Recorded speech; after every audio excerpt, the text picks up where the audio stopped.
Hi, this is Father Jim Forson, and I'd like to share with you a few reflections on this Feast of the Epiphany. Do you want to have a little fun with some trivia, Epiphany trivia? Okay, well, here goes. Now, sometimes on this Feast of the Epiphany, we refer to those visitors to Jesus as being the Magi. Sometimes we call them astrologers. Sometimes we call them kings. So, what gives? What are they?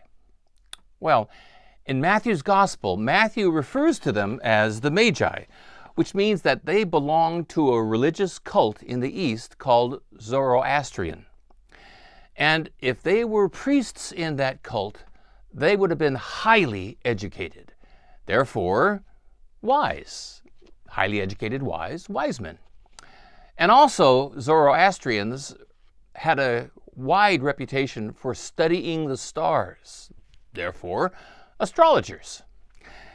And so we call them kings because in the book of Isaiah, as well as the Psalms, it says, when the Messiah comes, all the kings of the earth shall bow down before him. So, kings. So we have kings, we have astrologers, we have magi, all together. And they brought gifts of gold, frankincense, and myrrh. Why? And what is myrrh anyway? Well, those are three gifts that kings give to kings. Very expensive. Gold being the precious metal that it is. Frankincense being a wonderful perfume or incense, and myrrh being a very costly anointing oil. These were expensive gifts that in giving to someone, you would recognize their authority. You would recognize their kingship. So these are gifts that the kings give to the king, recognizing Jesus' divinity. And also, we say there are three astrologers or magi, or three kings. And we even have that song, We Three Kings of Orient Are.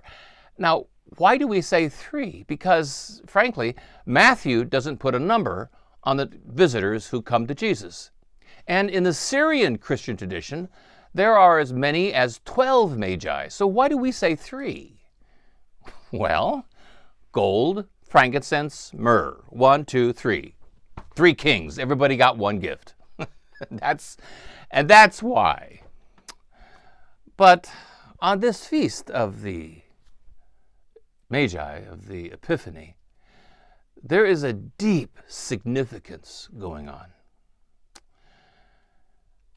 What we see in this story are all of the barriers that separate one person from another, that create tremendous division within humanity. We see Herod's greed and avarice for power, and his fear that this birth of the Israeli king might somehow destroy his kingship, and so he is filled with murderous intent and wanting to kill all of the children of his time. We also see the racial and cultural distrust that exists between Gentiles who saw themselves as far better educated than the Jews, and Jews who looked down on the unclean Gentiles. We see that division that existed between those two groups. And we see that the believers, the Jews, would see there being no hope of salvation for the non-believers, the Gentiles. There were those divisions going on in that era, and the Magi brought something new into that world, as it does into our world, because we have similar barriers going on in our world. We have Russians and Ukrainians who hate each other. And there is so much hatred against Jews and against Muslims and against immigrants. These barriers all exist, and we have the same kind of racial and cultural discord and distrust and hatred in our era as they did in the time of Jesus. And doesn't it somehow seem almost hopeless 2,000 years ago, the problems there are the same as the problems now, and we might have that thought that 2,000 years from now, we'll still have that same thing. And it seems hopeless. And the temptation can be, we can't heal the world. We can't solve all these problems, so I'll take care of me and mine. You take care of you and yours. That's the best we can hope to do. And that is such a lie. That is evil whispering into our ear. Because there is hope. Because this world can and is getting better. The Magi are a sign of that hope. Because when they came, these Gentiles sat down with the Jews. These non-believers sat down with the children of Abraham who believed.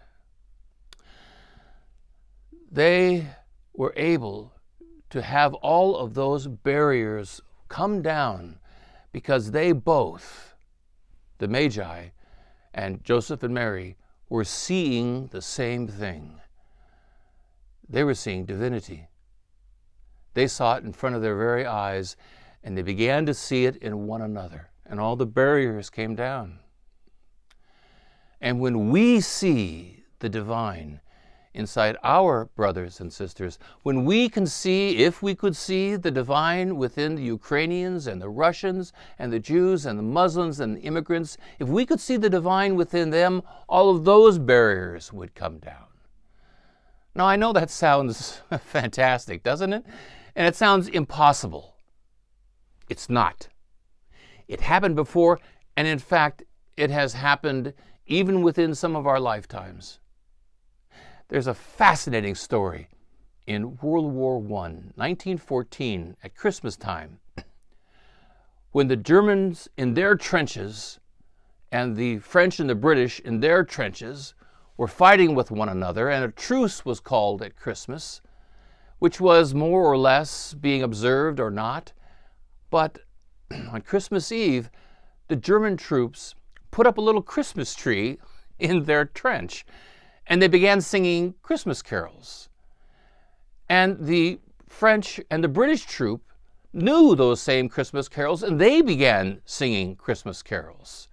And then amazingly, they came out of their trenches into no man's land, and the French brought with them champagne and cigarettes, and out of nowhere a soccer ball appeared, and they started kicking the soccer ball around, and there we were in the middle of just a vicious, ugly war, and all the barriers came down.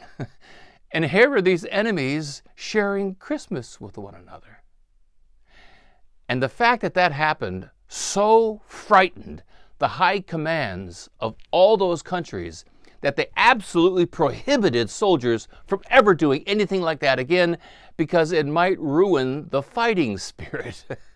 It might make men not want to kill others whom they began seeing as their brothers, in whom they began seeing the divine. It happened, and it can happen with us. The word Magi means manifestation. Manifestation of what? Of hope for humanity. Today, on this feast of the Magi, we can become that symbol of hope for humanity by looking into our brothers and sisters and seeing the divine. And if we can see that, all the barriers come down.